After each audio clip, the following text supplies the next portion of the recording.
Assalamualaikum warahmatullahi wabarakatuh. Perkenalkan, nama saya Erni dengan NIM 858092615. Saya Yuni Wahyuli dengan NIM 85880929693. Kami dari Universitas Terbuka UPBJ Pontianak, UT Tumbang TV. Di video ini kami akan melakukan pengamatan serta mempraktikkan modul 6 KP2 getaran dan bunyi, Yaitu percobaan benda bergetar sebagai sumber bunyi. Selamat menyaksikan. Sebelum kami melakukan pengamatan atau mempraktikkan modul 6 KP2 yaitu tentang getaran dan bunyi, alangkah baiknya kita mengenal terlebih dahulu apa itu getaran dan bunyi. Getaran adalah gerak bolak-balik secara teratur melalui titik kesetimbangan. Sedangkan bunyi adalah gelombang longitudinal yang dihasilkan dari getaran yang merambat melalui medium seperti udara, cair, atau padat dan dapat didengar oleh telinga. Bunyi terbentuk ketika suatu benda bergetar menggerakkan molekul medium di sekitarnya, yang kemudian menimbulkan gelombang tekanan yaitu rapatan dan renggangan yang merambat hingga sampai ke telinga. Nah, itulah pengertian serta penjelasan apa yang dimaksud dengan getaran dan bunyi. Selanjutnya kami akan melakukan pengamatan serta mempraktekkan getaran dan bunyi. Salah satu contohnya yaitu getaran dan bunyi pada penggaris. Alat dan bahan yang perlu dipersiapkan ada penggaris, kemudian buku praktikum, ada alat tulis lainnya, kemudian meja untuk menguji getaran dan bunyi pada penggaris. Nah, pada percobaan pertama kami akan melakukan sumber getaran dan bunyi pada penggaris dengan jarak 5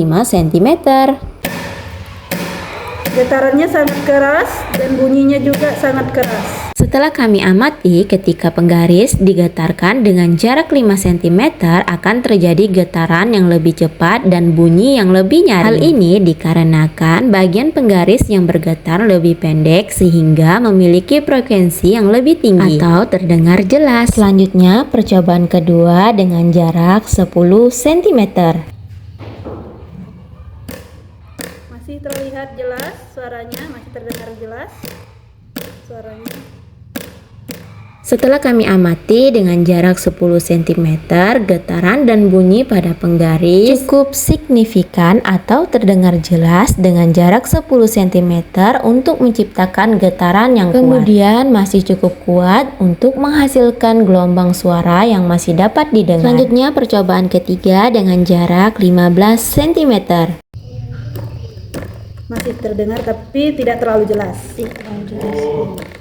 Setelah kami amati dengan jarak 15 cm, getaran dan bunyi pada penggaris tidak terlalu jelas. Ini disebabkan jarak penggaris yang dipegang dengan panjang 15 cm akan menghasilkan getaran dan bunyi terdengar lebih rendah. Berbeda jika dibandingkan dengan penggaris yang dipegang terlalu kencang pada ujungnya karena getaran lebih bebas. Selanjutnya percobaan keempat dengan jarak 20 cm.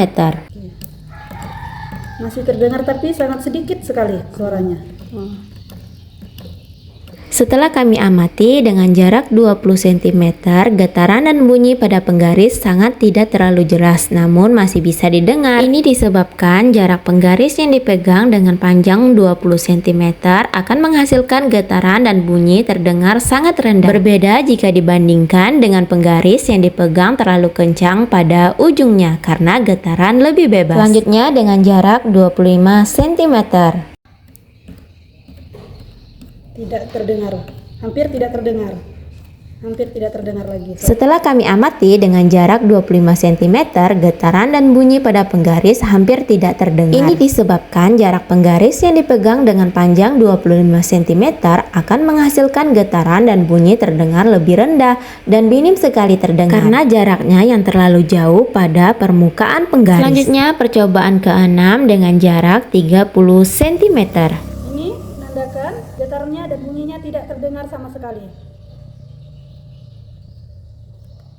Setelah kami amati dengan jarak 30 cm, getaran dan bunyi pada penggaris tidak terdengar sama sekali. Ini disebabkan jarak penggaris yang terlalu jauh dipegang, maka dari itu tidak akan menghasilkan getaran dan bunyi pada jarak 30 cm tersebut karena jaraknya yang terlalu jauh pada permukaan penggaris. Nah, itulah hasil pengamatan serta penjelasan yang bisa kami sampaikan tentang getaran dan bunyi. Mohon maaf jika masih banyak kekurangan dalam video tersebut. Terima kasih sudah menonton.